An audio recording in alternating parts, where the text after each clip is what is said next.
Chafal 41.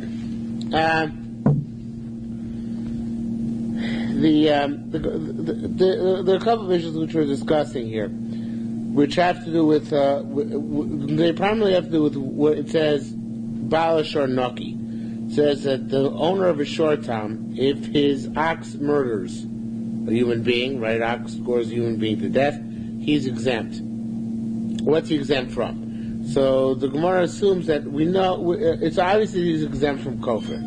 That's a given. That the ox, his owner, is exempt from ransom, right? Because ransom for the individual who was killed is can't be paid from the short time, because the short time is going to be put to death, and a town only pays up to and including its own value from its own body. So therefore, it's obvious, it would seem, that short time is exempt from kofar.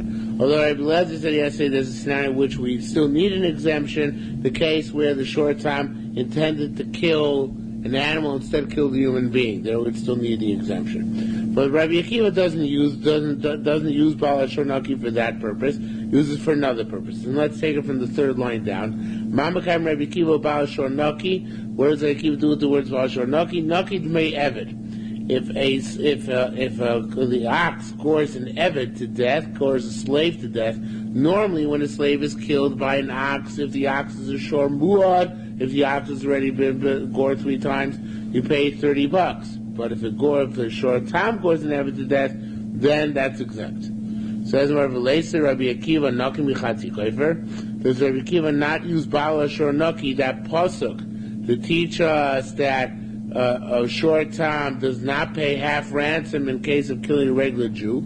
Says more, no. He doesn't use it for that purpose, because he has a pasuk which says in Kofer Yushas Olav, if kofar will be bestowed upon the owner, and that's b'muad kosim medaber, that's dafka an ox which is already muad, which has already undergone the process of 3 gorings, and vice versa. As the more of Rabbi Lezer Naki Dmei Eved.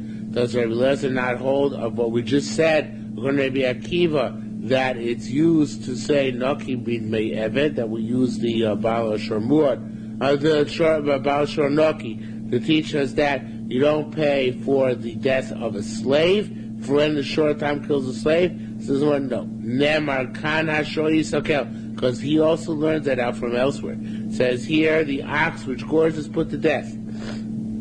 It says later on, the ox which gores is put to death. In other words, it says by Evet that the ox is killed. And it says later on by a muad that the ox is killed.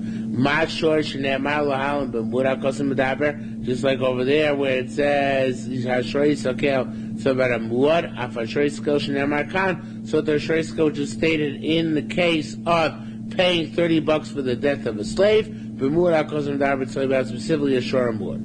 Says more, wait a minute,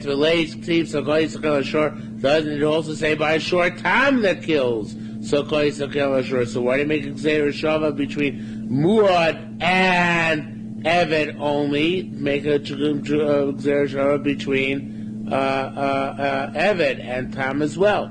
So it says the Gemara says, Mutab Yilmana Shor Yisakel Mishor Yisakel. That's the closer Gzeir Shava, even though it's arbitrary kind of, but there's a much more greater resemblance and affinity between Shor Yisakel and another Shor Yisakel. And that teaches us that a muad only is in the parsha of Kofer. I'm sorry, not of Kofer, of the $30 for the slave which is killed. We don't learn out Shor Yisakel from the less identical language of Sokoi Yisakel Ashor, which is stated by short time. But this we deduce that a short time is exempt from paying Chatzi Kofer. There is no, from paying half of the $30 for a slave in case it kills a slave. Rabbi Yasser said, Mile Shame min Rabbi Shmuel Rabbi Yitzchak. I heard a certain volt about our sugya from Shmuel Rabbi Yitzchak concerning our discussion. The lace on a yadamahu. He says quite openly, I don't remember what it is. I don't remember what I heard from him. Amalei Rabbi Zira said, Dilma Dahi. Maybe this is what you heard from him. It's an interesting word. Initially, now we could go through Psukim inside, but I'll spare you, because I spared myself. First, the Psukim are speaking about when they're talking about goring people to death. This is about Tom. Then it switches and talks specifically about Muad vis-a-vis Kofer. Then it brings in again Tom. In talking in terms of damages opposed to kofar, which applies in case of death. We go back to speaking about Tom in terms of damages. Do we say, since it was brought back into the picture for the purpose of discussing damages, where Moor pays full damages, Tom pays half damages. So maybe once he's dragged back in the conversation, so too the short time is also included in the discussion of half paying an eved, and he would have to pay for half of the value of an eved, the $15. Down below Baal Shor Naki, it says Baal Shor Naki. What does Baal Shor Naki teach us? Naki mid may eved, that the owner of the Moshor is exempt from paying for the death of the slave. Again, specifically, of course, by a short time. Amar Rabbi Lo said, I got a problem with this logically. Always, Eved is more severe. The killing, interesting perspective. The killing of an Eved is more severe than the killing of a regular human being. Why is that? By an ox, of course. Because by regular Shafilu Mukashkin, no sin Shloshim Selah.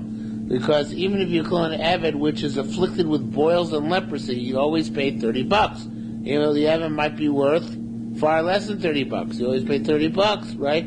So that means Eved is more severe than any other area, right? Because you're paying far more than what the Eved is worth, right? So if that's the case, so I should say that there certainly should be kofar, right? There certainly should be, not kofar, there certainly should be a tam should certainly pay. Ha'isi omer af. There it says, Ba'avi v'imo. Everybody goes nuts. Nobody understands what father and mother has to do with this, right? So there are all sorts of ways of reinterpreting that, rephrasing it, changing the Rosh Tevis. Moshe says, B'chol Asar, it was a Rosh Tevis, B'chol Asar ve'asar, and somebody extracted those two words from the Rosh Tevis erroneously. The Shaitar is although he's probably wrong, but he just goes and changes to Avivim to short time. So, which as far as I'm concerned, will do the trick now. So, Yisi Omer Af short time came. I would say by short time, that's the case as well. That there should be payment. In other words, if we're so machmed that even if the evidence is mukashchin, the mask gets $30, so I should say short time also has got to pay. The mask got to pay koifer. That's why it says Tamulomar Ubala Shor Noki. It says Bala Shor Noki. Now, the Xavier Escorial, the Escorial manuscript, adds here an entire line, and this line is critical. Actually, it makes things much more palatable if we add on this line. So let's add on the line. Ubala Shor Noki, that we have in the Gemara. That's 6 lines down, right? Now, at the end of that line, he adds Noki Mid Me'evin, which would make sense to be the conclusion of Rabbi Law's words. Rabbi Law is saying, despite the fact that evidence seems more severe, nevertheless, Baal Shor Noki teaches us that by Eved, if the shore is the tam, there is no $30 payment. All right. Now comes the new brisa, which you don't have in the Gemara. Tani Shem, which is in the Sifri, Tani and in the Escorial manuscript. Tani Shem Rabbi Lezer ben Azariah. It says. I just want to tell you, this Mamash Hashgacha brought this, and that 2 years ago I happened to run across these two books by Lieberman, not it's not in the normal fashion. Found this on the web in an antiquarian bookstore in Amsterdam. So it's a special siyata d'shmaya that actually found these books and have them now because they're very, very useful in learning these mesechtas. So. Thank you, Kodesh Baruch Hu, for that siyata d'shmaya.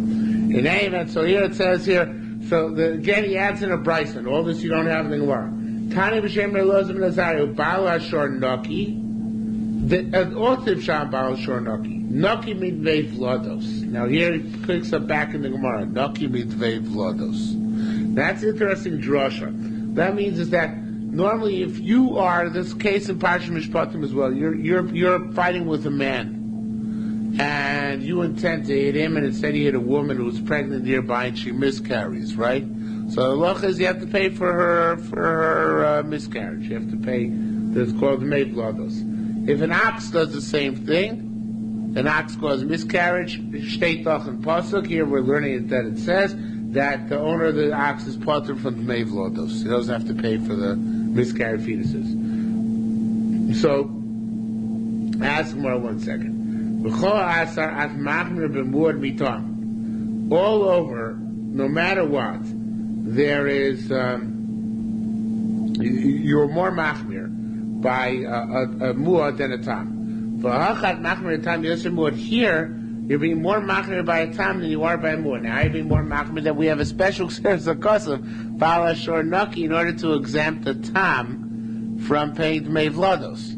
It sounds like there'd be more of a reason to require a tam to pay Dmei Vlados than there would be to require a muad to pay Dmei Vlados. Because there's no specific limud which bars the muad from paying Dmei Vlados. We just assume that a muad doesn't pay Dmei Vlados. So why distinction? Why would we assume that more readily that a tam would pay Dmei Vlados and mean a special preclusion as opposed to more paying Dmei Vlados, right? You understand the? Why is it more exempt from? We don't know yet. We haven't seen it yet. Why even assume that he's exempt? I'll tell you. It's a good question. Warren's going to explain it momentarily. Elakeni. This is the way to learn it, and this is actually quite cute. Anoshim she'enu miskavnin chayovim.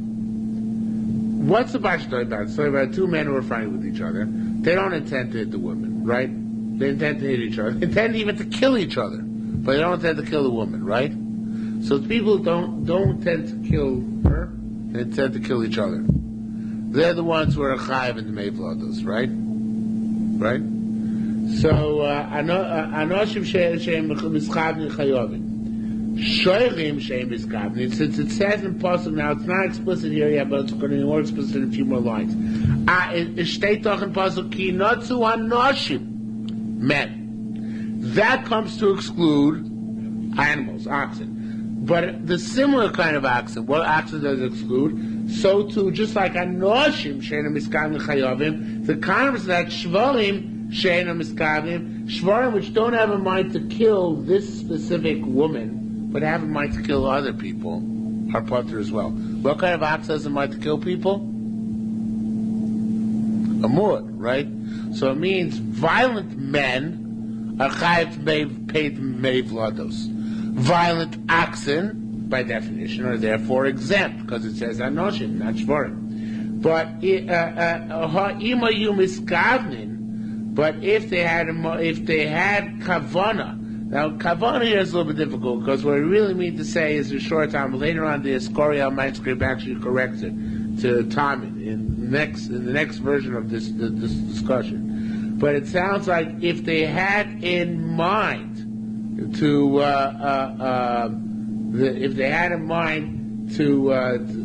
and here it means even a short time which attacked this specific individual, right? This specific woman. So I might say a short time which attacked a specific individual is chayav. It's liable.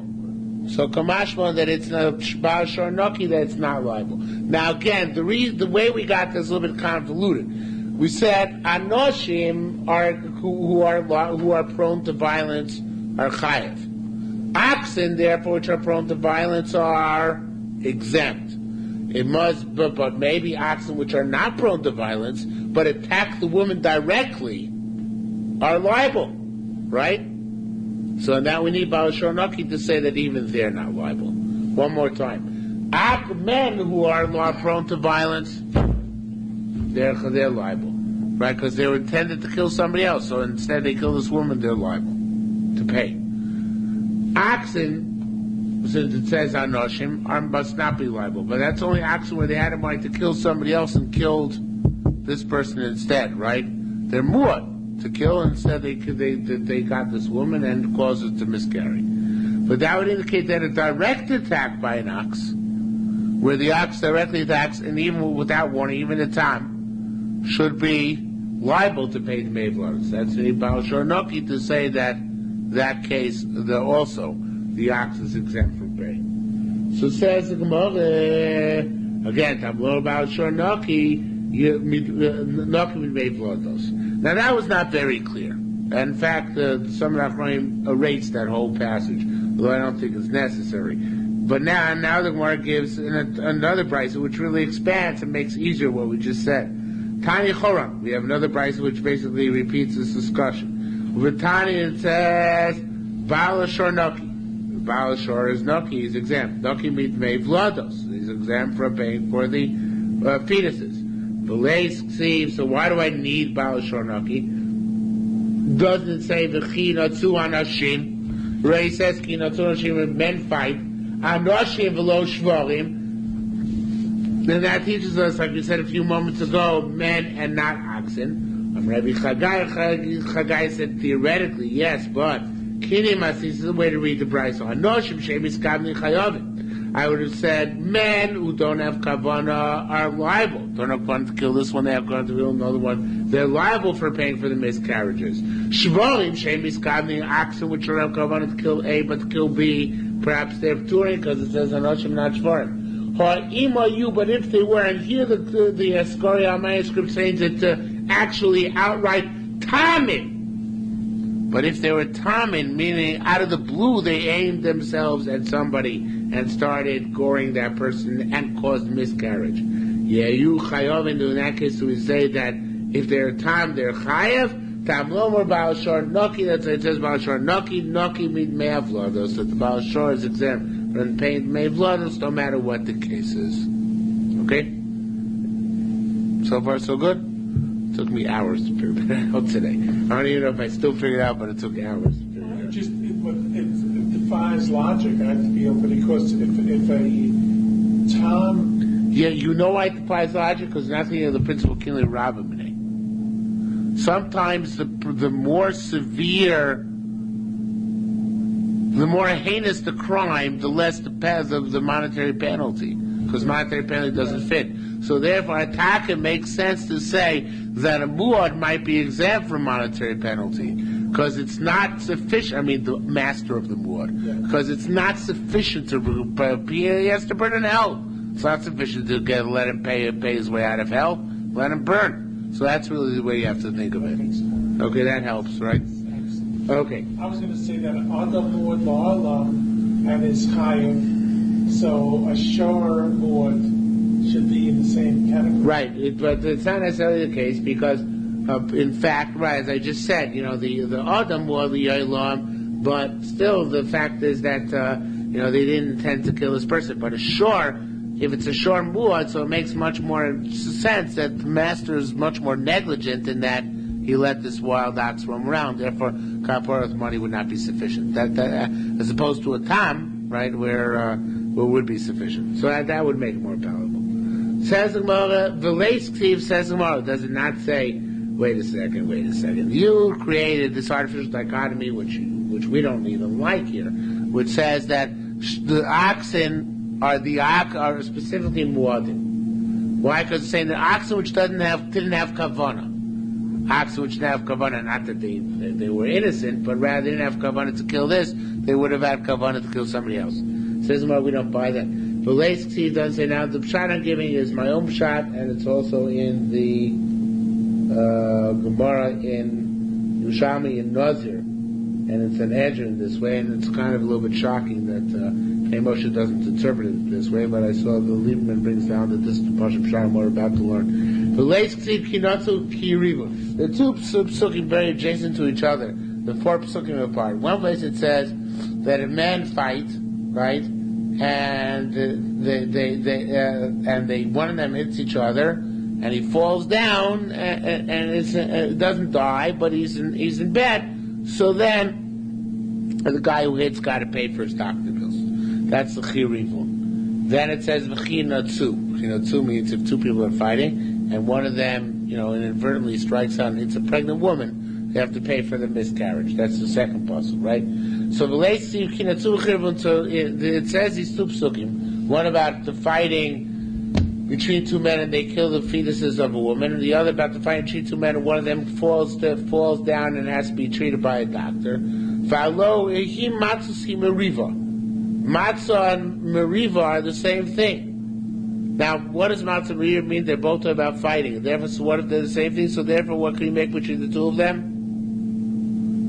Yerushalmi. We have that several times in the Bavli language. It says, V'shava kohen u'boa kohen, Zui Shiva, Zui Bios, or Rabbi Shmuel makes a Yerushalmi based on the concept, now even if the word is not precisely the same. So too here we have a Yerushalmi between Mechin Natzu and Mechin Rivun. So it says, well, if that's the case, Malal Miskavin, Alkamen Miskavin. Look at, in the case of the people, where two people are fighting, and one knocks the other down and he has to go get a doctor, he's Mekavein.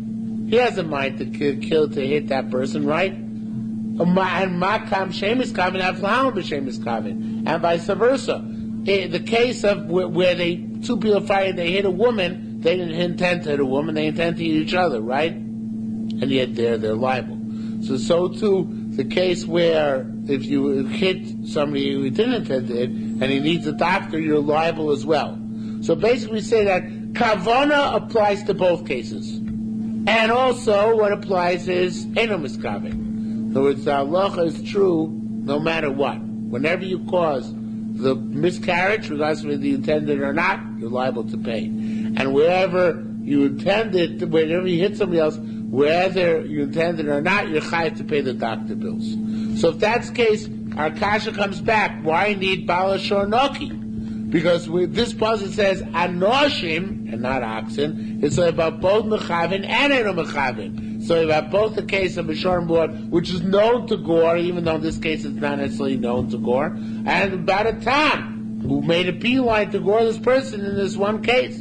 So why need Baal Shornoki? Anoshim should apply equally to Mechavin and Miskavin, meaning to Muad and Tom, regardless of Baal Shornoki, and therefore it'd be Anoshim and not Shvarim. It's good kasha. So Micah doing. So what's the story? Why need Baal Shornoki? Says more. Kaidamar Rishmor Rabbi Yib. Top of Chav Beitz V'Nav. Kaidamar Rishmor Rabbi Yitzchak. It's like Rishmor Rabbi Yitzchak said. V'Tchil Enem Medaber L'Batam. We had that old drosha back there that Baal Shornoki comes at the top of bottom Chafal from base. The top of Chafal from bottom of Chafal from Rav. Top of Chafal from base. That Baal Shornoki comes to exempt from paying the Me'eved. You don't need Baal Shornoki to exempt from the Mei Vlodos. We reject that because there's Anoshim and not Shvarim, and that excludes both Muad and Tom. You just need Baal Shornoki to exempt the guy from paying for the Mei Eved, which is shore killed. Okay? Those are rough. Says more, how do you know that if you damage an Eved, if your ox damages an Eved, you have to give compensation to its master as well? So Tam Loma, interesting drasha, it says, Obeni gach obasi kach vim eved, etc. Right, the Gomer. It says if your ox scores a son or a daughter, and then vim eved, and then the next part says if it's an eved and he dies, you pay 30 shkolim, right? But the way we dash it is v'beni gach obasi kach vim eved. But we take out the period between Beni Gach Basi Gach V'Imevet, and you lump it all together. If your ox scores a son, daughter, or slave, you're liable to pay. So this Rosh is based on the principle of creative punctuation. Okay? Says more further, Rabbi Chia Barvar, Rabbi Shua, Rabbi Yitzchak, Chanam Arlosei Yosef It's interesting, the Gilin Ephraim, Shatter Yisrael, and Mechamayim, all of them basically the same, although the before of them, Pnei Moshe doesn't. Very simple pshat, he says, what if you're Mazik in Evan, which is worth more than $30? He's a Nobel laureate in economics, this Evan. So he's worth hundreds of thousands of dollars, right? So do you have to, is there a cut-off point at $30 or not? Oh, you were Mazik him, so I didn't kill him, you were Mazik him. So is there a cut point at $30 or not? Says more Lotel. Rabbi one said Lotel Tosef sell an Iker. The Iker is $30. It's very bad if you kill him. The Tosef has the additional liabilities that you have in the case where you damage them as opposed to kill them. So there shouldn't be any more than the basic payment of $30. So therefore, for an Eved, there's never going to be any more than $30 payment for Nezek. Okay, no more than his actual value as dead or alive. But the other said no Mishani called Nizko. Claim for the 30 shekel is different than when he's alive. When he's alive, you pay whatever he's worth. When he's dead, then you pay for him only 30 shekel. Okay, not when he's dead, but rather when when he's dead, when you killed him, you pay only 30 shekel. Yeah. So it's a flat rate when he's dead. Right, flat rate for killing an Eved. How do we pass it? I don't know. I don't see letters either. I don't know how he passed it. I don't think it's about down the property. In medical insurance nowadays, it's called capitation. You know, capitation. You put the head back on. You put a cap on the expenses, and no matter how much doctor bills you can bill for, you only get X number of dollars, no matter what you do. I thought capitation is the opposite of decapitation. You put the head back on. Yeah.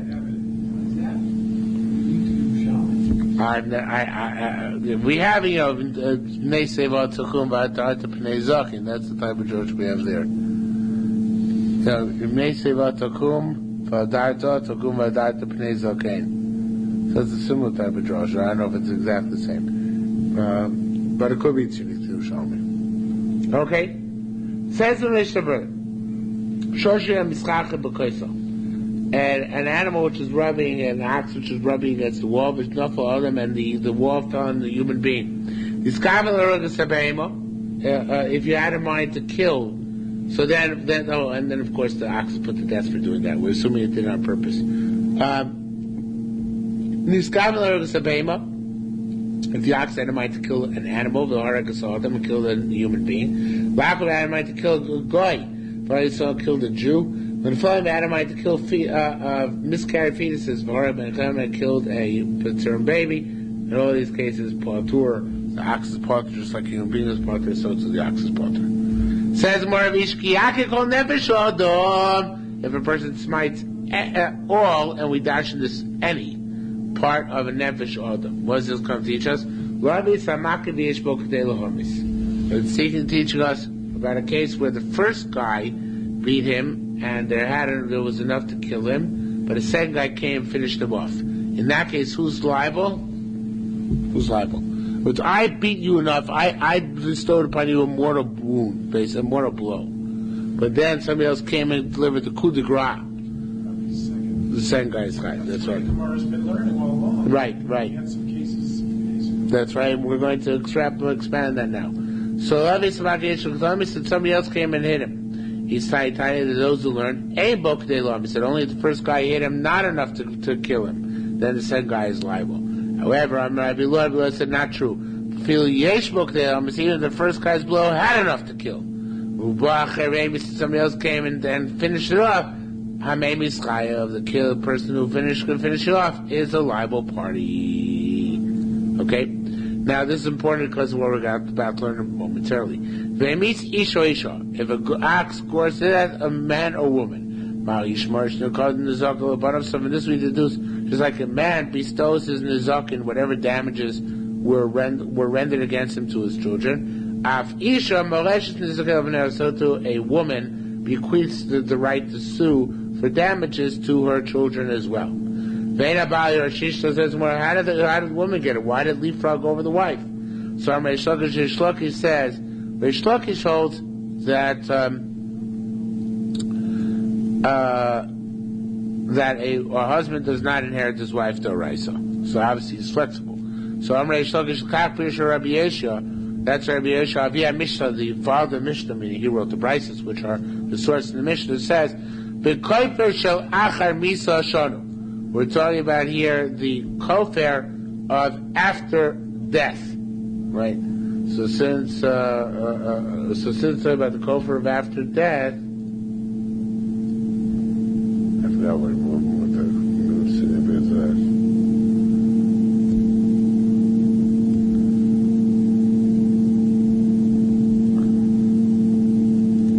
Oh, right. The Pnei Moshe explains because a husband does not inherit his wife in stuff that his wife's estate got after her death. A wife only inherits what her wife. A husband inherits what his wife had up to the point of her death. Stuff which comes afterwards, he doesn't inherit. So that's what it says here that the woman is more shiur nezek l'baneh. It's sorry about nezakin where the payment or the liability would generate after the death of the husband. Okay? So if she has investments that accrue interest after she's dead, he doesn't get the interest? I assume that's considered to be new. I assume he does get that. Interest now. So then, what did the Gemara just say? What? What did you just say to the Gemara? She doesn't inherit anything that she has after her death? Oh, you're right. I made a mistake. Sorry. The new stuff he doesn't get. That's right. The interest afterwards he wouldn't get. I'm sorry. My mistake. So, Tani, we learned. Now, this Gemara is obviously out of place, or at least it seems out of place. It should be really the next parak. Tani, we learned. It's totally out of left field and just parenthetical here. Tani, somebody sells an ox whose friend needs an ox and turns out to be a gorer, right? So Rav Amar Mekachto, so Rav says the whole deal was null and void. Shmuel says no. You can say to the guy, "The shchita mecharti loch." I sold it to you for shchita. So, what's this machlokas of? Whether erochim momer acharov and you follow rover in mominus or not? According to Rav, you would. According to Shmuel, you would not. Says in terms of determining whether it's a mekachtos or not. So they would have to do a hand recount there in order to determine what's going on. Says more further.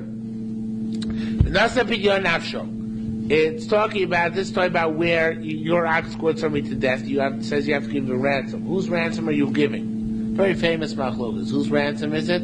Machlokas, right? So it says each tiny nefesh mazik, each tiny nefesh nizak. Some people say it's the mazik who gives his own ransom. And some say it's the nizak's value that you give his ransom. Now, of course, there's a lumdus here, which Rid Baz brings down. The lumdus says if the mazik gives his own value as ransom, that means that really he should have undergone the death penalty. So Kosh Baruch Hu spared him and said he can pay his way out of the death penalty. If it's the nizak's value, then it's just straight up compensation. It's not a punishment. It's compensation. I mean, it's also a punishment, but it's compensation really for having caused the loss, right? You see the difference?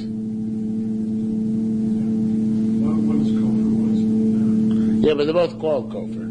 Right, so machlokas is how kofar works. Which should you call kofar?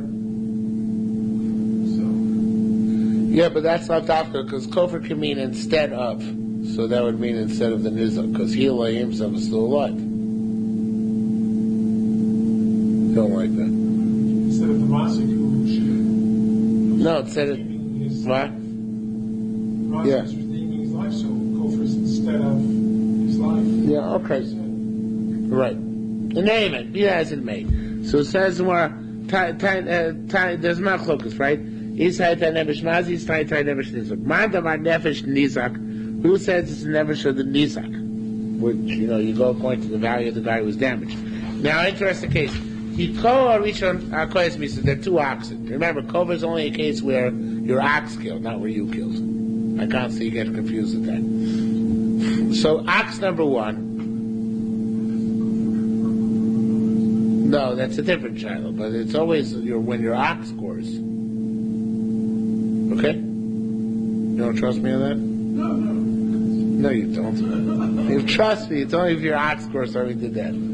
So. I did, and I couldn't find it. Oh yeah, it's only about Chazara, right? The name of the Chazar. Wasn't there. Maybe you talk about Chazar by Shabbos. No way. This is absolute Chazor to Behemoth. Anyway. That's how we used to insult each other. That doesn't necessarily make it right. Tarte mashma. Yeah. Okay, fine. Anyway, so Kol Rishon Kais means so the first animal Smoked the human being enough to put him to death. But a second guy came, literally means mixes him up, but here means a second animal came and finished the job. So you have two animals that are responsible. The first one could have done it by himself, but he didn't. The second one finished the case. Now remember, he said by a human being, if that was the case, the second one would be chayav, right? So that's what plays a role here too. If you're going to say that there is damage on a human being up to the point of death, then a Rishon knows that even though the first guy really did enough to kill him, but he didn't, so therefore he pays damages. The owner of the first ox. The second guy gives kofar. Right? Second guy gives kofar. Why does second guy give kofar? Because if it's a responsibility for the death of the individual, he bears the brunt of responsibility for the death of the individual. Right? Now, on the other hand,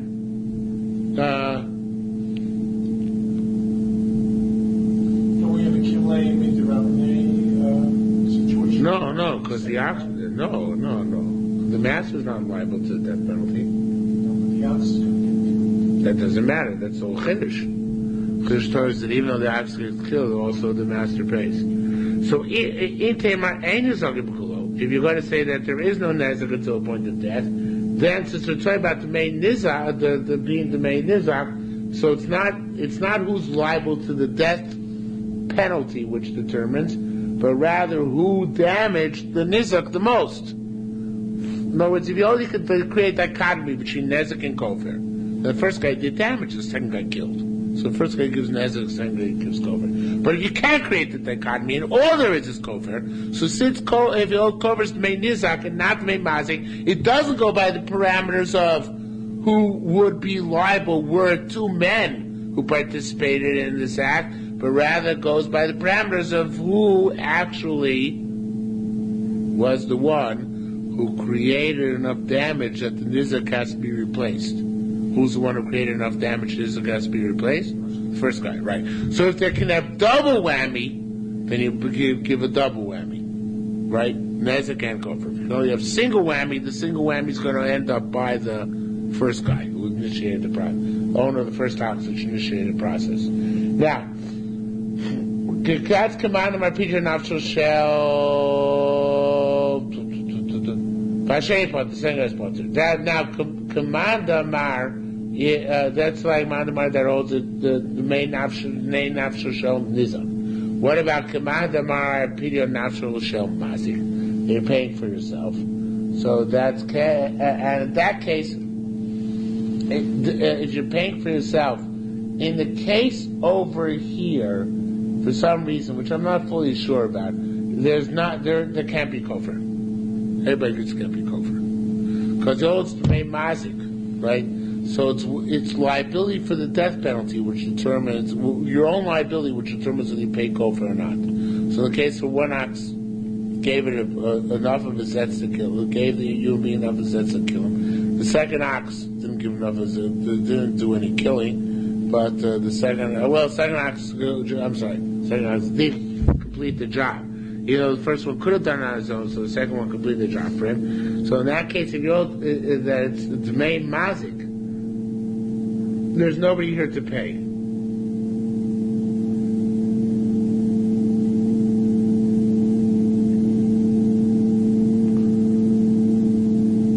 Still not sure exactly why.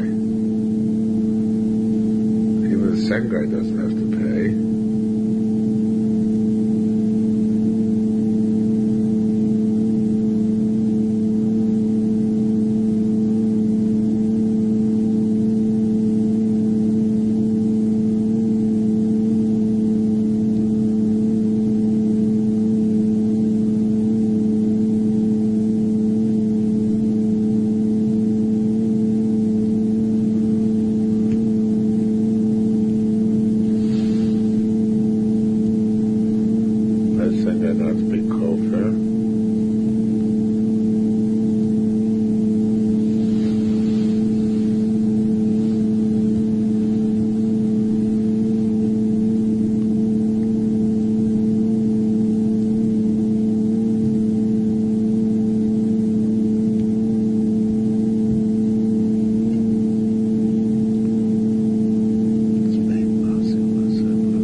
what I understood, but now I don't. It's the main mazik. The second guy doesn't have to pay kofar. The guy who's ox from Baal Bill.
I think it's like this, although I'm making this up. But I think that there's the pshat that even if you hold kofar is the main mazik, ultimately there's a subtle difference between death penalties and kofar, because death penalties go on the person who killed an individual, but mazik goes on the person who was most negligent with his ox. In other words, he didn't watch his ox properly. It's not really a death penalty. A death penalty goes on the guy who technically committed the act of murder, but here nobody committed the act of murder. So if you hold kofar is the main nizak, so it means the guy who ultimately dealt the final blow to the nizak, he's the person who's liable. So meaning it's the second guy who's liable to kofar, right? The second guy is liable to that.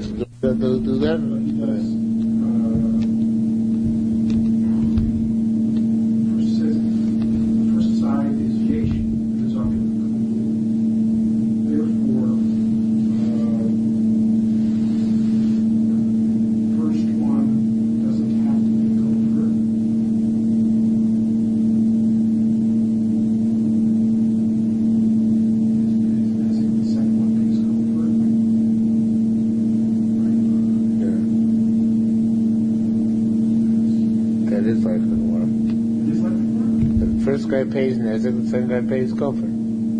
Right, but that's if you say ain is over. Oh, you say ain is over kula. But yeah, because he has them shot is over kula.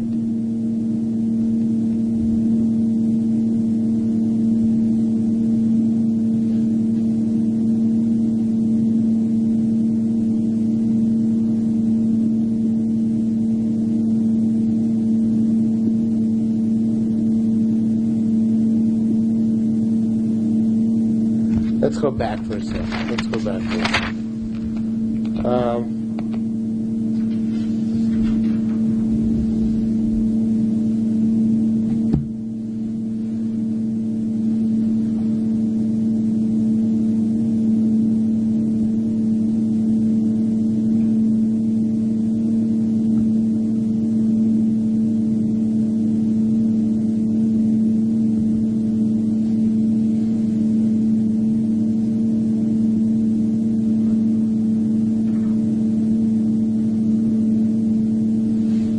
Okay, just give him the read pause again. Ma'adamar to the bottom of the page. Ma'adamar nevish man nizak. He who says it goes by this. That kofar is the value of the person who was killed.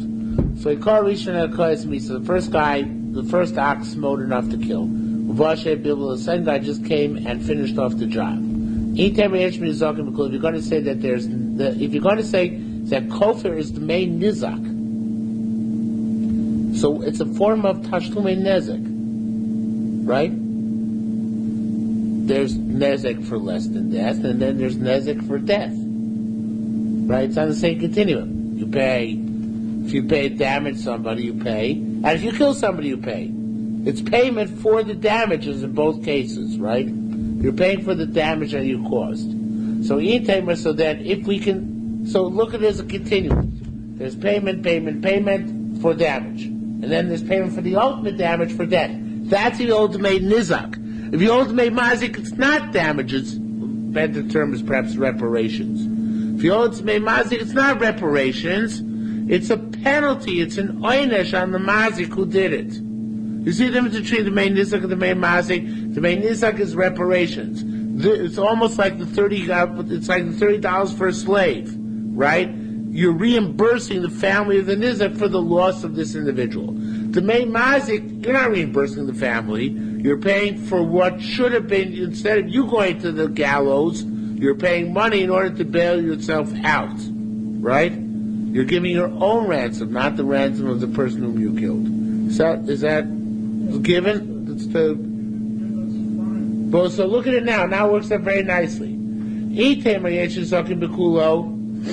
So then, if you're going to say there's a concept of nezek until the point of death, and then nezek for death, so then you divide it up very equitably. Arisha no say nisko. The first guy gives the entire damage up to death, and noch dem Hasheni no say kofar for having finished him off, because you can divide up the nezek. Say there's nezek up to death, and then there's the nezek of death itself. But in Tamar if you say you can't create such a dichotomy, that there's only, in the case where a guy got killed, there's only kofar. There is no nezek up till death and then death itself. There's only kofar. So in that case, Harisha nosin kofra. It's got to be the first guy gave the kofar, because ultimately he was the damager and he caused the death. And it's not similar to the case of a death penalty. In a death penalty, there you could say the second guy is liable, right? That's the case of a human being who killed. But here, where the entire tashlum is for reparations, so then it's either the first guy pays nezek and the second guy kofar, or the first guy pays kofar and the second guy nothing at all. But there's no death penalty in the second one, therefore there's no payment to come upon the second one.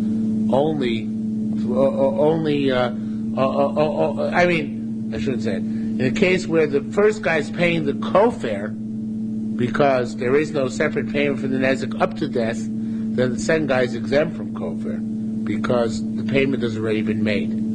Again, the second guy picks up whatever payment's not made by the first guy. If the first guy made the whole payment because it's only kofar payment and not nezek up till kofar, then there's nothing left for the second guy to pay. Okay, that's the ultimate nizak. Okay? But commandam arpidio nafshu shel mazik. According to the opinion holds it's opinion nefesh of the mazik. Item yeshizaki bekulos. If you're going to say that there's nezek besides kofar, now here there can't be any kofar at all. There's no kofar. Impossible. If you hold main nafshu shel mazik, and there are two damagers, then there can't be any kofar at all. Why is there no kofar? Because it's liability. Because kofar then takes place of the death penalty which should have been imposed upon you. But who's going to get the death penalty here? First guy can't get the death penalty, right? Because the first guy didn't kill him, right? The second guy can't get the death penalty either, and this is the rough part. The second guy can't get the death penalty either. Even though were this to be a human being who killed, the second human being to have participated in the process would have gotten the death penalty, but precisely because these are two oxen who killed, right? And the ox which is involved here is also an ox and not a human being. So therefore, for some reason, the Gemara assumes that you cannot look at the owner of the ox as being somebody who would have been liable to the death penalty, since his ox only finished things off. I'm not sure, I still understand exactly why, but I sense that there is such a distinction. If you hold the main nafshu shel nizak, then that could be imposed upon the owner of the second ox, because that's a form of nezek, and the second ox was contributory here. But if you hold that that's the main nafshu shel mazik, it's your own ransom. So then, if the Gemara says it can only go on the first guy, if it can't fit on the first guy, then it can't go on the second guy. And the truth is here, the way the Mechamayim is about to tell you, that even on the first guy it can't go. So as it says, I think I just realized why. I think I realized why.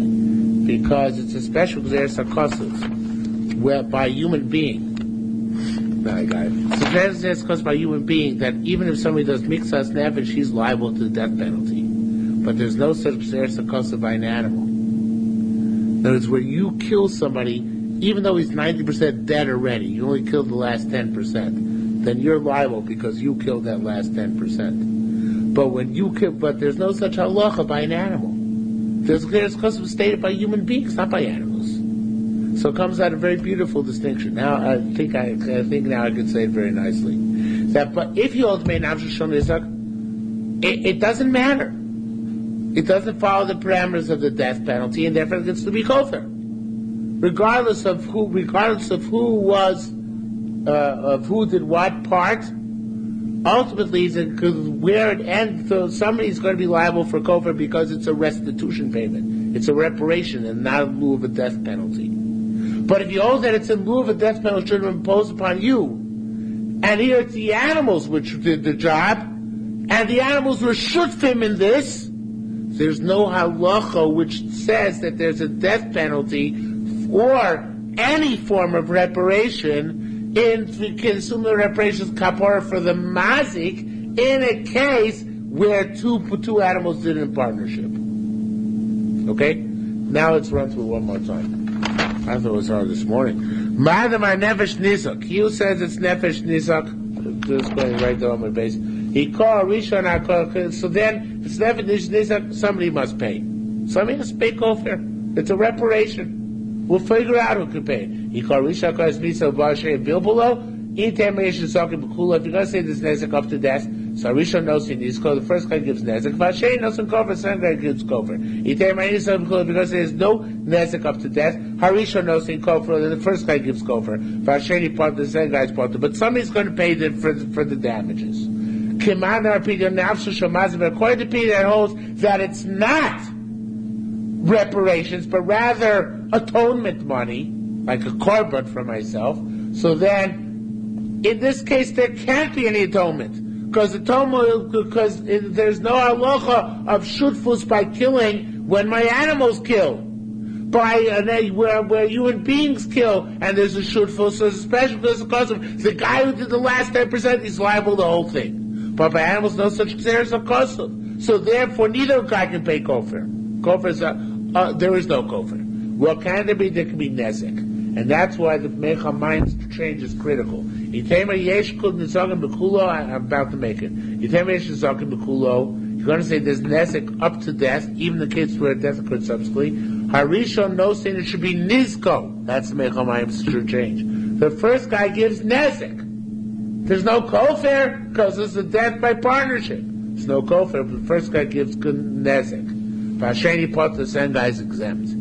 Because there's no nezek in the case where there's a death penalty. Basically, it's like killing Rabbi Minay, then Shnei Peturim, they're both butter, there's no kofir whatsoever.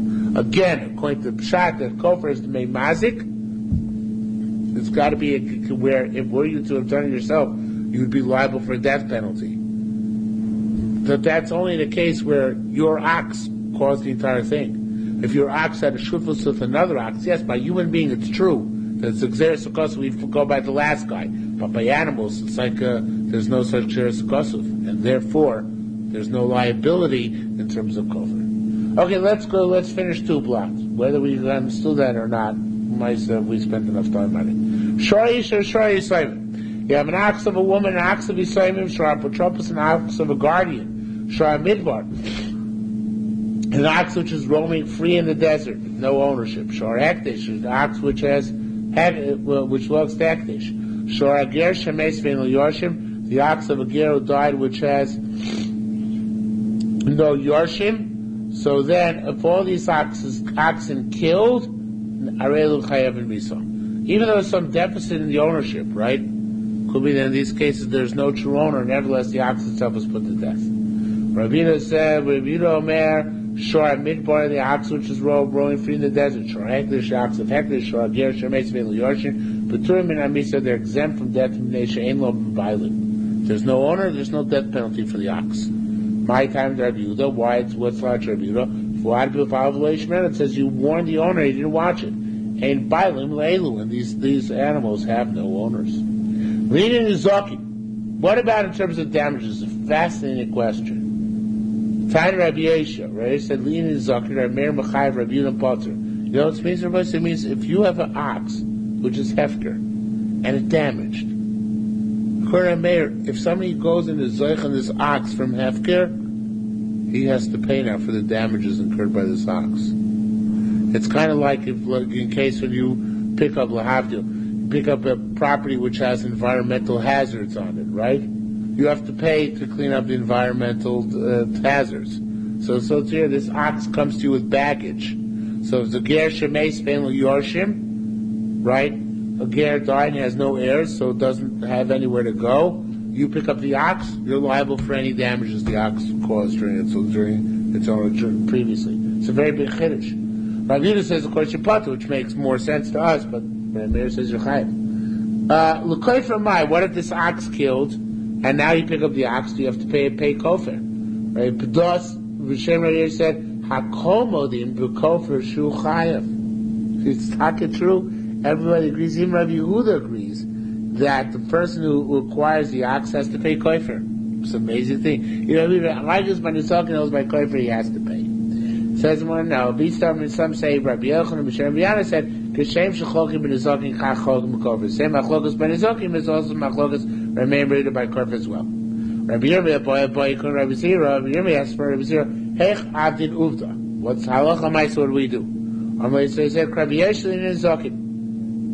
We say like Rabbi Yeshua. I'm sorry, Rabbi Yeshua. Li nizokim Rabbi Meir Chai Rabbi Yudan Potter. So this is nizokim to machlokas. The kofer dirakol chayiv, but then it's kofer. Everybody agrees that you're liable. Whoever picks up the ox, whoever picks up the ownership has to pay. Shorshiyot to the socket. An ox is going to have to be stoned. If Yisha Bailam and its owners make an hektish, eno mukdash. It's not valid hektish because it's already said to be as if it's dead. If you slaughter it, you don't transgress kachim achutz, but its meat is aser ba'no because it's right after the Gemara din, after the judgments are pronounced. If before the pronouncement of judgment, its owners made it hektish, mukdash, then it's makodesh. And if you shechted, you shouldn't have, besar mutzer b'diyav, and the meat is mutzer because no judgment was ever pronounced against it. Tani, we learned, shor sheyotzi l'saka, fascinating halacha. I think it's in the Bible as well. Shor sheyotzi l'saka, the ox is going to have to be stoned. Nitzu Edom told me the Edom were found to be Edom Soimim. They lied. So Rabbi Yochanan Mar Kol Konem Ozocha. Rabbi Yochanan said it's still Hefker. Because you were Misyayish on it. You gave up hope on this ox. You didn't know the Edom Soimim would come, so you gave up hope. Rabbi Shlokish Mar, no, Yerush Tosu. It's not real Yerush, it's a mistake. It's like we had Hektish Tos this morning, this is Yerush Tos. So Yerush Tos means if the Yerush is like a condition. Now that he found Edom Zoimim, so then he withdraws his Yerush, somebody else can't get it. And even evidence going out in the Edom were found to be Edom Zoimim. Rabbi Yochanan Mar Zocha Atzmo. He only said he was Zocha for himself. Rish Lakish Mar Yerush Tosu. He goes free. Rish Lakish says no, he comes subservient again. So it's a long Gillian Ashas. Gillian Ashas goes a little bit crazy. I don't really understand his question. But Evan, he shouldn't go free no matter what. It's late, we'll leave it alone. Anyway, says the Mishnah further. You gave your ox to a shomer chinam or to a shoel. To a shomer chinam is a free watchman. Shoel is a watchman who is a borrower. Knows his socher is a paid watchman. Socher is a renter. Nichnas l'talas, they pay instead of the owners. The ox becomes their liability. You ought to be easy if the ox went out of damage. More mishayin as a kshayin. If it's a moor, it pays full damages. The tam mishayin chatzah is if the tam it pays half damages. Kasher balav and mosera. The owner tied it with a chain. The no front of karoi and probably locked the door in front of it. The Yatzizik nonetheless went out of damage. Ravina mer tam chayev. If it's a tam, he's chayev. Because Tom the Torah didn't say anything about watching it. So it's the custom, you're chayav no matter what. Here we see Tom being more chomer than Buad. Muad Potter. Shnamar V'leishmer Balav. It says, Muad you're only liable if you don't watch it. Shomru, and he watched it. It's interesting that it points out here that Moshe, in the name of the Bavli, that Chatzi Nezik is to be Chayiv. Because Tzad Tamus Bim Koim Omedes. Yerushalmi doesn't bring it down, but it still is half a tam. A muad is half tam plus half muad. So for the tzad which is still tam, you'd pay. For the tzad which is muad, you wouldn't pay, because there's a chumrah and tam muad, which brings about a kula. Since you have to watch it better, if you did watch it, you're a potter. Okay? Rabbi Lezer says, a famous line, Ein lo shmir elo b'sakin. The only good ox is a dead ox, right? Don't say anything. So therefore, as long as you didn't kill it, you're liable for it. All right, Rabbi Lezer. Rabbi Lezer said, Diva Raimer. Now, the Girsa, everybody here changes Girsa in the Gemara, so I'm just going to go with the flow and change the Girsa. Rabbi Lezer said, Diva Raimer, according to Raimer, Shmiras Nizakin, watching your oxen, is Kishmiras Shomer Socher. So I'm changing Girsos left and right here because everybody else does. It's like Shmiras Shomer, not Chinam as it says here, but Shomer Socher. In other words, that you have to watch your oxen on the same level that a Shomer Socher would watch your property. Div Rabbi Yehuda, according to Shmiras Nizakin, or to another Girsa Shmiras Muad, more properly, Shmiras Muad, according to Rabbi Yehuda, the Shmira which is required for Muad is Kishomer Chinam. Actually, Rabbi Meir requires more Shmir than Rabbi Yehuda does. Rabbi Meir is Tana Kamma.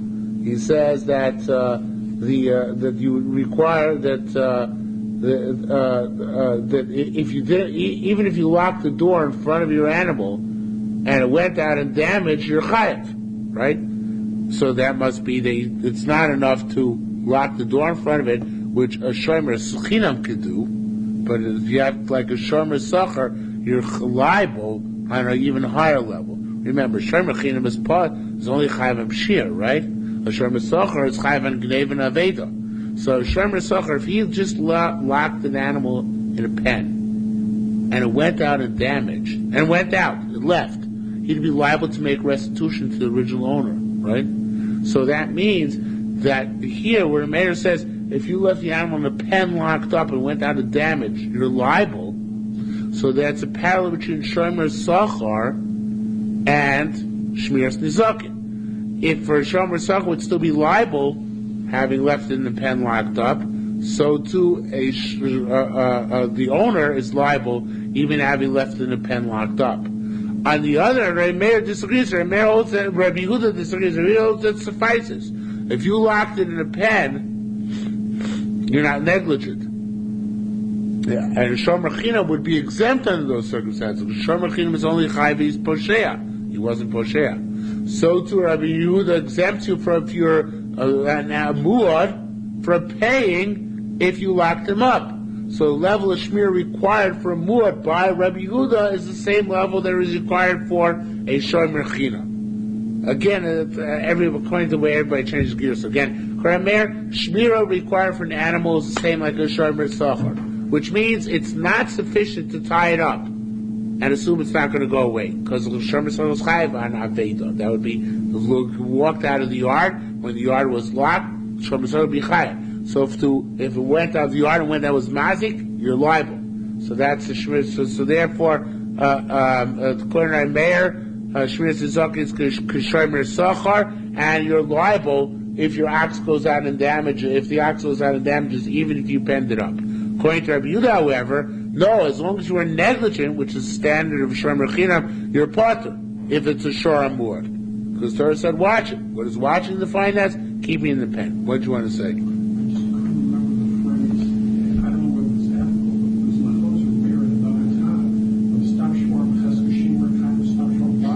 Right, that's this machlokas. This is this Mishnah, yeah. Okay, only to Bob Yerushalmi doesn't bring it down. Amrei Lezer said, Divrei Meir, Korna Meir. Did anybody dive? Anybody dive? You dive? Okay, but you're okay. You're a Mustarget. Okay, Divrei Meir, you're one of us. Okay, Divrei Meir, where he said, Maser Shar, Arles, Divrei Meir, Masar shor should be short tam, l'shor mechinam. If you gave a shor which is a tam, l'shor mechinam, you gave a shor which is a tam to shor mechinam, and obviously he didn't watch it properly, or watch it on his lower level. Yotzavizik, and went out and damaged, potter. But who's potter? The shomer is potter. But the owner is chayiv, because you didn't give it to the right person. Yeah, he watched it basically as a shomer chinam. But you, the owner, retain liability, because you didn't give it to somebody who's going to watch it safely enough, because you only gave it to shomer chinam. Yotzav and Yitraf, what if the ox, you gave it to the shomer chinam, and went out, and it became treif. In other words, it went out into the wide world, and it got damaged itself, not it damaged others. The shomer chinam is also potter. Why? Because he's a shomer chinam.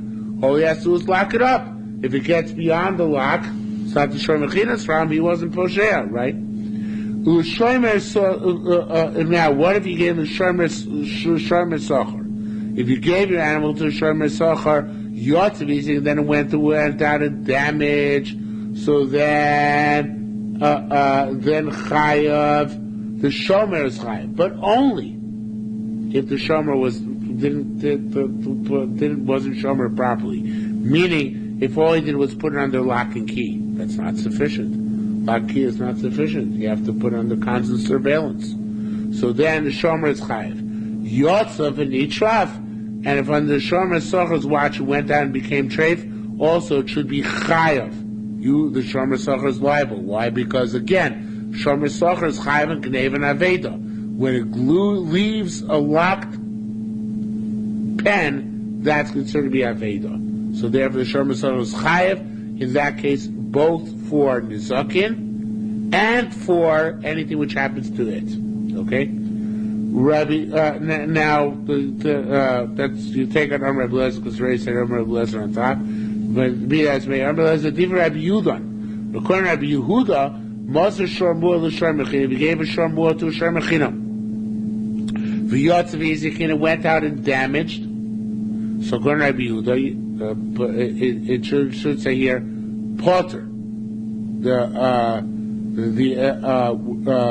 If you gave the shomer chinam and it went to damage, the shomer chinam is potter, but you're liable because you gave it to somebody who's just not going to watch it properly. Yotza v'nitraf potter also went out and became treif. The shomer chinam is potter because he wasn't negligent. With shomer sochar, if you gave your animal which is a muah to shomer chinam, yotza v'nitraf went out and it was mazik chayav. The shomer sochar is liable because the shomer sochar, of course, should have watched it. Should have watched it. That's an easy chayav.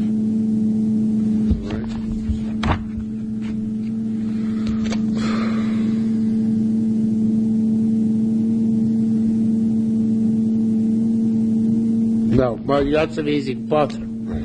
This should be potter. If you gave it to if you gave the shomer socher, yotzav izik, it's potter. Your potter, gave the shomer socher and went out and was mazik, it's potter, both you and the shomer. Because Rabbi Yehuda holds that by muah, you just need to lock it up. That's all. So in this case, potter means both of them are potter. According to our mayor, if you gave it to the guy the shomer socher and he watched it, one of you was chayav. Either you or him. Even if he's potter, you're chayav. But according to Rabbi Yehuda, you're both potter because all the Torah required for a muad is shmir at the level of shomer socher. More than that, the Torah itself didn't require. That's Rabbi Yehuda's ikar chiddush. Rabbi Yehuda's chiddush is that there's a certain level of shmir which is sufficient. Beyond that, the Torah didn't require to be shomer. Nobody else agrees with him about that. Rabbi Meir doesn't agree with him about that. Rabbi Lezer Zichar doesn't agree with him about that. So according to Rabbi Meir, according to Rabbi Yehuda, if you gave it to the shomer socher, it's equivalent to you having watched it properly. Both of you are potter. According to Rabbi Meir, no, if you gave it to shomer socher, he's potter. You gave the Shomer Sochar, and that level of Shmira, so the Shomer Sochar is Chayav. Because once he accepts himself to be a Shomer Sochar, he's Chayav and Gnev and Aveda, he's Chayav also under the Zakin as well. Okay? So therefore, the difference is like this. According to Rabbi Yehuda, if you give it to a Shomer Sochar, everybody's exempt. According to Rabbi Meir, if you give the Shomer Sochar is liable. Okay? By Shomer Chinam, you'll have the reverse of that machlokas. According to Rabbi Yehuda, give it to a Shomer Chinam, let's not confuse it.